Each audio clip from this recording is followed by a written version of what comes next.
लाल सलाम। आप सबको लाल सलाम। दुनिया के मेहनतकश जनता के, मजदूर वर्ग के नेता और दुनिया के सर्वहारा का क्रांति के नेता कॉमरेड लेनिन को उनकी 150वीं जन्मदिन पर हमारा लाल सलाम। सभी क्रांतिकारियों की तरफ से दुनिया में, अपने देश में हम उनको श्रद्धांजलि अर्पित करते हैं इस भावना से कि हमारे संकल्प, हमारे देश के अंदर मुक्ति के लिए जो हमारी संघर्ष, उस संघर्ष को और मजबूत करेंगे। यही हमारा दृढ़ संकल्प होगा आज के दिन। कॉमरेड लेनिन और उनकी जो नेतृत्व रहा देश के मजदूर वर्ग के लिए, दुनिया के अंदर शोषण खत्म करके एक बिना शोषण की समाजवादी व्यवस्था और उसके आधार पर एक कम्युनिस्ट व्यवस्था को ले आने के लिए, ये सच में अगर देखें आप तो एक व्यापक तरीके से, यानी विस्तार में हर पहलू के अंदर उनका हस्तक्षेप रहा है। और ये साबित किया पहली बार मानव इतिहास में कि एक बिना शोषण की एक समाज, बिना वर्ग भेदभाव की एक समाज की स्थापना हो सकती है। और वो स्थापना करके उन्होंने दुनिया को दिखाया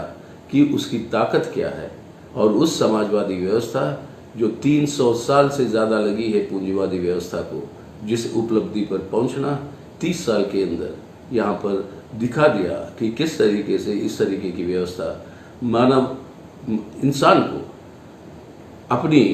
अंदर जो क्षमता है उसको किस तरीके से हासिल कर सके, इसको उन्होंने सच्चाई में दिखाया।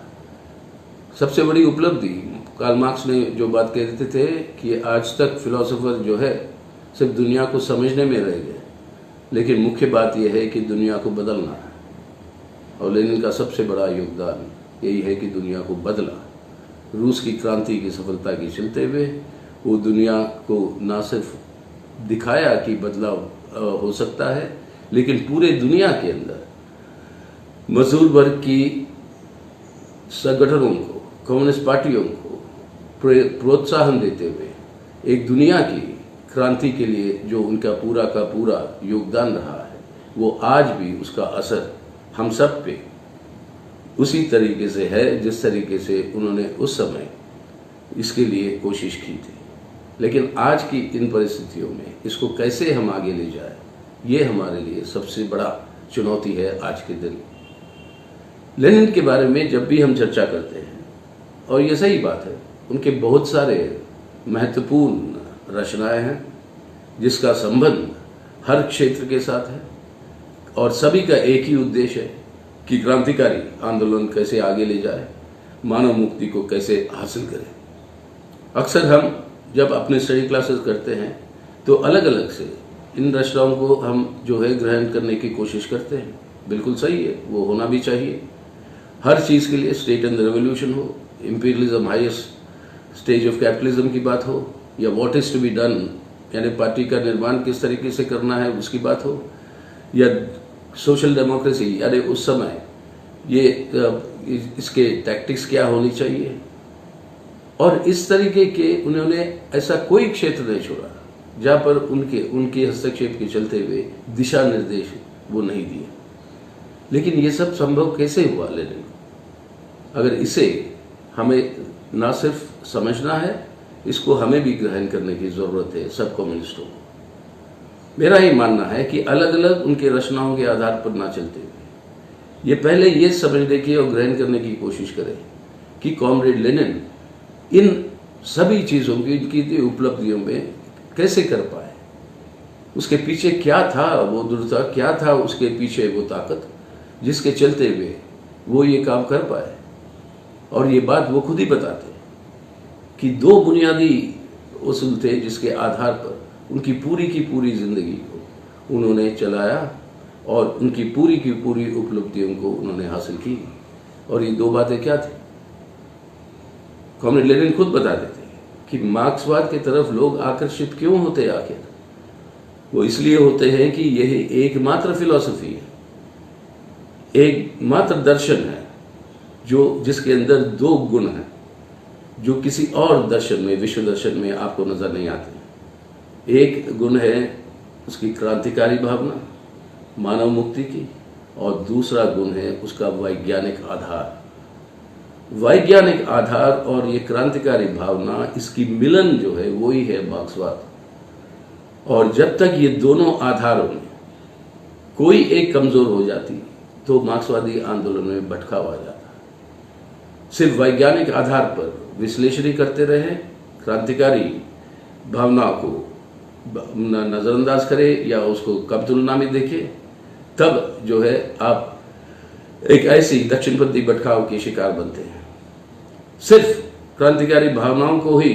आप जो है उसके ऊपर जोर लगाते हुए तो आप वैज्ञानिक विश्लेषण को जो है कम उसके ऊपर असर लगाए, तब आपको एक वामपंथी भटकाव के शिकार होने की खतरा है। इन दोनों को सही ढंग से मिलाते हुए तभी जो है मार्क्सवाद की सारांश को हम ग्रहण कर पाएंगे और उसी के आधार पर हमारा हस्तक्षेप और इंसान का हस्तक्षेप हो सकता है। आखिरकार सृष्टि करता है इतिहास को इंसान, और ये इंसान जो सृष्टि करता है इतिहास को, वो शोषण के दबाव में रहकर इतिहास अगर बनाता है तो असली जो उसके अंदर जो क्षमता है हर इंसान के अंदर, वो क्षमता उभर कर नहीं आती। बिना शोषण की व्यवस्था में ही ये उभरती है, और ये उभरने के लिए ये दोनों गुणों को समझना जरूरी है जो लेनिन ने खुद समझा, और उसी के आधार पर हर पहलू में आपको विश्व दर्शन से लेकर फिलॉसफी से लेकर आप विज्ञान में यानी प्रैक्टिकल साइंस नेचुरल साइंसेस में, और उसके आधार पर आपकी अर्थव्यवस्था में, आपकी राजनीति में, आपकी रोज मतलब जिस तरीके से गतिविधियां अपनानी चाहिए हमारे क्रांतिकारी आंदोलन को आगे ले जाने के लिए, और दुनिया के अंदर और देश के अंदर ये अंतर्विरोधों को समझते हुए उन अंतर्विरोधों के बीच में किस तरीके से हम हस्तक्षेप कर पाए ताकि मानव मुक्ति के आंदोलन को आगे ले जा पाए, ये एक मुख्य बात है जो लेनिन की जिंदगी से हमें न सिर्फ सीखना है, हमें इसको ग्रहण करने की जरूरत है हर कम्युनिस्ट को। दूसरी बात उन्होंने खुद वो अपने बताते हैं कि आखिरकार मार्क्सवाद का बुनियादी गुण क्या है। वो कहते हैं the living soul of Marxism, वो क्या है? ठोस परिस्थितियों का ठोस विश्लेषण। जब परिस्थितियां बदलती है, उस परिस्थितियों को पहले उसकी अंचना सही हो कि किस तरीके से बदलाव आया, कैसे बदलाव, और उसके आधार पर उन ठोस परिस्थितियों की विश्लेषण हो वैज्ञानिक आधार पर, जिसका मकसद होगा मानव मुक्ति, जिसका मतलब होगा क्रांतिकारी हमारी मतलब क्रांतिकारी आगे बढ़े कि बिना शोषण के एक समाज का स्थापना हो, इसको आगे ले जाना है तो ठोस परिस्थितियों का ठोस विश्लेषण के आधार पर ही हम जो है आगे बढ़ पाएंगे। या अपनी ही पूरी जिंदगी में, रूस की महान क्रांति में सफलता हासिल करने के पीछे इन दोनों बातों को आपको ध्यान में रखना होगा। या दुनिया के सर्वहारा के नेतृत्व में दुनिया की क्रांतिकारी आंदोलन को ही जो प्रोत्साहन दिया लेनिन ने, इसके लिए भी ये दोनों मुख्य बातें हैं जिनको जोड़कर ही लेनिन अपनी जो भी योगदान किया है दुनिया के क्रांतिकारी आंदोलन के लिए, और आज भी वो प्रेरणा देते रहे हैं हमको और देते रहेंगे उनके लेखों की वजह से। लेकिन इसके अंदर से सीखने वाली बात यह है कि हर कम्युनिस्ट को हमको ये आज ग्रहण करनी होगी, इंटरनलाइज करना होगा कि एक क्रांतिकारी पहलू मानव मुक्ति का, एक वैज्ञानिक आधार जिस पर भी ये चल सकती है। दूसरी बात ठोस परिस्थितियों की ठोस विश्लेषण। इन दोनों में अगर हम अपनी क्षमता को बढ़ा पाएंगे तो आज के सामने हमारे लिए क्रांतिकारी आंदोलन के लिए जो चुनौतियां हैं, उस चुनौतियों को हम सही ढंग से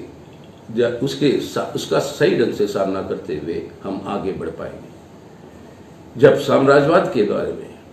जब लाई थी मार्क्स और एंगल के जमाने में, बेशक मार्क्स ने आखिरी जिंदगी में उनके जिंदगी में विश्लेषण जो कर रहे थे पूंजीवादी व्यवस्था का, उसके अंदर उन्होंने कहा कि आज जो पूंजी की एकीकरण जो हो रही है, यानी concentration of capital, centralisation of capital जो होता है, वो जो पहले ही उन्होंने कैपिटल के अंदर जो जिसका विश्लेषण किया, वो जो रुझान है पूंजीवादी व्यवस्था का, वो बढ़ते बढ़ते एक मोनोपोली कैपिटलिज्म के स्टेज पर पहुंचता है। मार्क्स ने भी नोट किया, एंगल्स बाद में और नोट करते हैं। लेकिन जब तक लेनिन की समय यानी 20वीं शताब्दी की शुरुआत में जब ऐसी परिस्थिति आती है तो एक बदलाव पूंजीवादी व्यवस्था में ही आती है, और वो है साम्राज्यवाद का उत्पन्न होना। साम्राज्यवादी व्यवस्था का विश्लेषण करते हुए लेनिन जो imperialism high stage of capitalism के अंदर जो विश्लेषण उन्होंने बताते हैं कि हर एक साम्राज्यवादी देश दुनिया को किस तरीके से बांटे ताकि उनके मुनाफे बनाने की सुविधाएं और बढ़े, इसकी कोशिश में रहती है। साम्राज्यवादी देशों के बीच में टकराव जो है वो बढ़ते हैं, तनाव बढ़ता है, एक नया अंतर्विरोध का पैदा हुआ। इसी के चलते हुए 2 विश्व युद्ध होते हैं दुनिया में, और इन दोनों, ये पहला विश्व युद्ध का समय पर जब लेनिन ने इस साम्राज्यवाद का जो विश्लेषण जो किया, इस साम्राज्यवाद के विश्लेषण के आधार पर उन्हें कहा कि ये साम्राज्यवादी देशों के बीच में जो अंतर्विरोध है, इस अंतर्विरोध का इस्तेमाल करना होगा क्रांतिकारी आंदोलन को। और इसलिए जो पहला विश्व युद्ध जो चल रहा था, जो एक साम्राज्यवादी देशों के बीच में युद्ध था, उसे उन्होंने कहा, यह आदेश दिया कि इस विश्व युद्ध को रशिया के लोगों को बदलना होगा एक गृह युद्ध में, ताकि हमारी मुक्ति के लिए, आज हम इस शोषण की व्यवस्था से मुक्ति पाने के लिए हमारे रशिया के उस समय के शासक वर्गों के खिलाफ आज इस क्रांतिकारी आंदोलन को मजबूत करें और उस तरीके से हस्तक्षेप की। साम्राज्यवाद का जब परिस्थिति व्यवस्था आ जाता है पूंजीवादी व्यवस्था में, साम्राज्यवाद का जो स्टेज जब आ जाता है,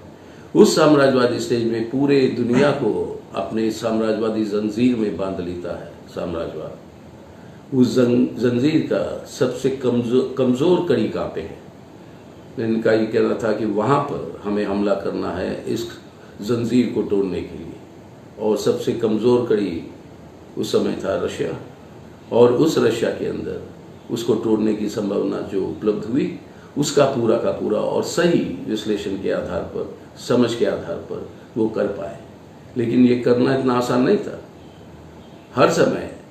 हर परिस्थिति पर, हर मोड़ पर किस तरीके से गतिविधियां अपनाए कम्युनिस्ट आंदोलन, पार्टी कैसे बने, उसके बारे में what is to be done में क्या करना होगा, जो उन्होंने जो रचना की थी,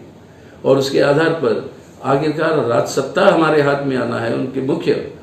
बात उन्होंने कही स्टेट एंड रेवोल्यूशन में। और ये इस तरीके से लेखों के चलते हुए वहाँ पर आम लोगों को उनकी चेतना को स्तर बढ़ाने में और कम्युनिस्ट आंदोलन को और पार्टी को मजबूत करने में उनकी एक बहुत ही बुनियादी योगदान रहा। आज के दिन हमारे ठोस परिस्थितियों में आज ज़रूरी है कि ये जो 2 बातें जो मैंने कहा, एक क्रांतिकारी उसकी भावना, उद्देश्य, साथ ही साथ वैज्ञानिक आधार, और दूसरी ठोस परिस्थितियों की ठोस विश्लेषण, ये दोनों हमारे लिए आज बहुत ज़रूरी है अगर हमारे संकल्प को हमें और मजबूत करना होगा। आज की परिस्थिति, आज दुनिया के अंदर क्या हो रहा था, ये पैंडेमिक जो आई, अभी मैं अंग्रेजी में बोलते समय निराला साहब की बात कह रहा था, जिस तरीके से 1917 की प्लेग की पैंडेमिक में जब तक वो घर पहुंचे उनकी पत्नी की देहांत हो गई, उनके साथ जो रहने वाले उनका देहांत एक के बाद एक हुआ, 4 बच्चे जो रह जाते, एक निराला की गोद में ही सो जाता है, रात को निराला खुद सो जाते हैं, सुबह जब उठते हैं तो बच्ची की जान चली गई होती। उसके बाद निराला साहब उनके कविताओं से, उनके लेखों से दुनिया के अंदर जो भेदभाव है उसके खिलाफ, और दुनिया के अंदर जो हमारी चेतना के स्तर को भी बढ़ाते हुए सूर्यकांत त्रिपाठी निराला वो इस दौर से गुजरे। कई सारे ऐसे पैंडेमिक के दौर आए हैं। पैंडेमिक बेशक एक इंसान को दूसरे इंसान के बीच में फर्क नहीं करता, लेकिन पूंजीवादी व्यवस्था शोषण की व्यवस्था करता है। कितनी काबिलियत है कि इंसान में इसको सहने के लिए, और कितनी कमजोरी है शोषित लोगों में इनको ना सहने के लिए। आज वो स्पष्ट रूप से नजर आ रहा है दुनिया के पैमाने पर, खास तौर से अपने भारत के अंदर। आज जिस तरीके से हमारे माइग्रेंट लेबर के साथ हो रहा है, गरीबों के साथ हो रहा है, ना खाने को है, ना रहने के लिए घर है, ना उनकी जिंदा रहने के लिए कोई व्यवस्था है। जितने भी मांगे हम कहें सरकार से, तो उनको जो है कैश ट्रांसफर करिए, उनको जो है जो अनाज जो सड़ रहा है आज अपने गोदामों में 7.5 करोड़ टन की अनाज है, उसको बांटिए, भूख मिटाइए, लड़ने की ताकत दीजिए देश के लोगों के लिए। लेकिन आज भी इस तनाव के अंदर भी, इस परिस्थिति के अंदर भी तनाव को जिंदा रखना और मजबूत करने की कोशिश में लगे हैं कुछ लोग। सांप्रदायिक तनाव को और ध्रुवीकरण को और तेज करना है इस पैंडेमिक के खिलाफ लड़ाई में भी। अब इस तरीके की जो वातावरण है, इसके अंदर जब लेनिन की बात हम ध्यान करते हैं और उनका जो योगदान है, तो इसे हमें समझना होगा ये पैंडेमिक आने से पहले ही दुनिया की अर्थव्यवस्था और भारत की अर्थव्यवस्था एक मंदी की ओर चल रही थी। दुनिया के अंदर 2008 से लेकर 2020 हो गई, इन 12 सालों के अंदर उस संकट से दुनिया की पूंजीवादी व्यवस्था बाहर नहीं निकल पाई, ना निकल पाएगी पूंजीवादी के ढांचे में। और ना निकलने का मतलब है शोषण और तेज होता जाएगा। और इस शोषण तेज होने के चलते हुए लोगों के हाथ में खरीदने की क्षमता जब घटते जाती है, जब जो उत्पादित होता है वस्तु वो उसकी बिक्री नहीं होती है, तो पूंजीवाद के लिए नए किस्म के संकटें शुरू होती और उसके चलते हुए अर्थव्यवस्था के रफ्तार में, बढ़ोतरी के रफ्तार में गिरावट आती है। यहाँ तक कि एक मंदी की परिस्थिति दुनिया के पैमाने पर आ पहुंची थी और अपने देश के अंदर। मंदी का मतलब है कि शोषण और तेज है और तेज होगा, यानी गरीब और गरीब होगा, अमीर और अमीर होगा। और इस तरीके की व्यवस्था में जो आज उदारवादी नीतियों के चलते हुए जो आज लाई गई दुनिया के अंदर साम्राज्यवाद की तरफ से और अपने देश के अंदर अपने शासक वर्गों की तरफ से, जो आज ये मोदी सरकार के चलते हुए ये उदारवादी नीतियों के साथ साथ एक किस्म की राजनीतिक भ्रष्टाचार भी जो जुड़ गई है, जिस तरीके से लूट मची हुई है हमारे देश की जनता की संपत्ति, बैंकों के अंदर कर्जा लेके भाग गए लोग करोड़ों की तादाद में, 7,76,000 करोड़ 7,76,000 करोड़ के कर्जे की माफी कर दी थी मोदी साहब ने पिछले 5 साल इन अमीर लोगों की। लेकिन गरीब की हालत और बिगड़ते जा रही, ये वास्तविक परिस्थितियां थी। अब ऐसी परिस्थितियों में लोगों के अंदर जो बेचैनी है, असंतोष है, वो असंतोष एक क्रांतिकारी मोड़ ना ले, इसके लिए न सिर्फ अपने देश के अंदर लेकिन पूरे दुनिया के अंदर एक राजनीति में एक दक्षिणपंथी मोड़ आ रहा है। यानी जो असंतोष इस व्यवस्था के खिलाफ जो पैदा हुआ है वो एक क्रांतिकारी मोड़ ना ले, तो उसको एक जज्बाती सवालों के ऊपर उस असंतोष को मोड़ दे। कहीं पर नस्लवाद की बात,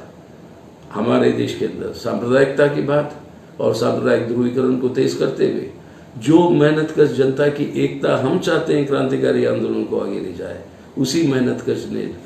जनता की, मजदूर वर्ग की, गरीब किसान की, खेत मजदूरों की, उनके बीच में इस सांप्रदायिक जहर को फैलाते हुए उनकी एकता को कमजोर करने की ये प्रक्रिया इस पैंडेमिक से भी पहले चल रही थी। अब अफसोस है पैंडेमिक के दौरान भी इस तरीके की ध्रुवीकरण को जारी रखने की कोशिशें चल रही। अब ऐसी परिस्थिति में हमें आज ग्रहण करनी है लेनिन से क्या सीखे, किस तरीके से गतिविधियों की जरूरत है, और वो गतिविधियां जो टैक्टिक्स जो लेनिन ने अपनाई, जिसके बारे में स्टालिन ने फाउंडेशंस ऑफ लेनिनिज्म जो लेखे उसके अंदर स्पष्ट रूप से वो लिखते हैं। उसके अंदर उन्होंने क्या बताया, 3 उसूल थे लेनिन के, जिसे हमें ग्रहण करने की जरूरत है आज। कि पहले अपने देश की जो खास चीजें हैं उसको सही ढंग से समझिए, ठोस परिस्थितियों का ठोस विश्लेषण के आधार पर। क्रांतिकारी आंदोलन को आगे ले जाना है तो वैज्ञानिक जो विश्लेषण के आधार पर, जो 2 बातें जो पहले मैं कही, उसके आधार पर अपनी देश की ठोस परिस्थितियों को समझते हुए उसके आधार पर थोड़ा भी जो मौका मिलता है, जो हमारे मजदूर वर्ग के साथ मिलकर आज इस परिस्थिति के खिलाफ संघर्ष करने के लिए, लड़ने के लिए जो भी सहयोगी तैयार है, बेशक वो तत्काल में ही तैयार रहेंगे, बेशक वो ढुलमुलाते रहेंगे, बेशक वो कभी इधर कभी उधर होते रहेंगे, बेशक उनके ऊपर कोई विश्वास नहीं कर सकते हो आप, लेकिन कितना इस्तेमाल कर सके उसको इस्तेमाल करिए ताकि मजदूर वर्ग की आंदोलन और आगे पहुंच पाए। और तीसरा, याद रखिए, सिर्फ प्रचार और सिर्फ 2-4 एजिटेशन के चलते हुए आप जो है आम लोगों को जो है उनके अंदर क्रांतिकारी भावना को प्रोत्साहन नहीं कर सकते हो जब तक लोग खुद अनुभव नहीं करते उन परिस्थितियों का। और लोगों को अनुभव करवाने के लिए हमारी वो संगठनात्मक ढांचे को मजबूत करने की जरूरत है। और यही बात लेनिन ने कही, और इसी वजह से रूस की क्रांति के अंदर सफलता हासिल कर पाए, और इसी वजह से दुनिया के क्रांतिकारी आंदोलन के नेता के रूप में उभरा है। जब वो समझे कि रूस के अंदर क्रांति सफल हुई, रूस के अंदर समाजवादी व्यवस्था को हम अब कायम कर चुके हैं, लेकिन जब तक ये दुनिया के अंदर एक समाजवादी आंदोलन के रूप में, एक क्रांतिकारी आंदोलन के रूप में ये नहीं उभरेगा, इसको बचाना भी मुश्किल, ना सिर्फ मुश्किल, दुनिया के शोषित जनता को मुक्ति दिलाना भी असंभव। और इसीलिए दुनिया की क्रांति के साथ जोड़ने के साथ जोड़ने के लिए लेनिन ने एक बहुत ही प्रमुख बात कही और बहुत बड़ा योगदान उनका रहा। वो ये है कि समाजवाद के लिए आंदोलन जो रूस के अंदर जो चल रही है, बाकी प्रांत की कुछ देशों के अंदर जो चल रही है, और अपनी मुक्ति के लिए आंदोलन शोषण से, या अपनी मुक्ति के लिए आंदोलन कॉलोनियलिज्म से, एक विदेशी रूल से, हमारे लिए ये जो मुक्ति आंदोलन जो चल रहे थे उस समय, इन दोनों को जोड़ने की जरूरत थी। यानी अपने देश के लिए आज़ादी की लड़ाई और साथ ही साथ समाजवाद के लिए लड़ाई दुनिया में, इन दोनों को जोड़ने की बात जो लेनिन ने सामने रखी, जिसके चलते हुए प्रेरित हुए, प्रोत्साहन पाया क्रांतिकारी लोग चीन के अंदर, जो उनकी नेशनल लिबरेशन स्ट्रगल के नेतृत्व कम्युनिस्टों के हाथ में ली। जिस तरीके से हो ची मिन इस बात को समझते हुए फ्रांस से लौट आते हैं वियतनाम और वहाँ की क्रांति को सफल बनाते हैं, जिस तरीके से हुआ कोरिया में, बाद में हुआ क्यूबा में, यानी इनको जोड़ते हुए दुनिया के अंदर इस समाजवाद के आंदोलन को आगे ले जाना, ये जरूरी, जो उन्होंने जो योगदान उस समय दी थी, आज हमें भी दुनिया के अंदर इस समाजवादी आंदोलन को, जितने भी कम्युनिस्ट जो आंदोलन जो चल रहे हैं उनके साथ मिलते हुए इनके खिलाफ लड़ने की जरूरत है। लेकिन आज इन ठोस परिस्थितियों की लड़ाई कैसे, यानी जब तक लेनिन जो कहते हैं कि अपनी सब्जेक्टिव फैक्टर, यानी पार्टी की क्षमता, पार्टी की ताकत और पार्टी की क्षमता लोगों के साथ जुड़ाव की, इसको जब तक हम मजबूत नहीं कर पाएंगे तब तक इस काम में हम सफलता हासिल नहीं कर पाएंगे। और यही हमारे लिए आज ज़रूरी है। आज लेनिन को श्रद्धांजलि अर्पित करने का मतलब आज के दिन ना सिर्फ ये इन उसूलों को ध्यान में रखते हुए हम सबको हमारे संकल्प को और दृढ़ करने की ज़रूरत है, यानी क्रांतिकारी जो जज्बात और भावना मानव मुक्ति के लिए, उसके साथ एक वैज्ञानिक आधार पर हम चले, दोनों को मिलाते हुए, और ठोस परिस्थितियों का ठोस विश्लेषण, इसके आधार पर सही किस्म के टैक्टिक्स अपनाए जो लेनिन ने हमको सिखाए। और आज के दिन अपने देश के अंदर इस सांप्रदायिक ध्रुवीकरण और जो पूरी की पूरी कोशिशें जो पार्टी की कार्यक्रम हमें बताती है, जो एक फासिवादी रुझान के आधार पर अपने देश के अंदर एक धर्मनिरपेक्ष जनतंत्र का गणराज्य को वो अपने हिंदुत्व राष्ट्र के अंदर जो बदलने की जो कोशिश, इसके खिलाफ और इस शोषण के खिलाफ, और ये जो और तेजी के साथ शोषण करने की जो व्यवस्था जो उभर कर आई मोदी साहब की सरकार के चलते हुए, भाजपा की सरकार के चलते हुए, इन सब का हमें सामना करना होगा। तो आइए आज लेनिन को श्रद्धांजलि अर्पित करना या आज उनको लाल सलाम करने का मतलब है हम हमारे संकल्प को और मजबूत करें, और इसके लिए हम सबको अपने आप को और मजबूत करना होगा। और ये काम के लिए मेरी तरफ से आप सबको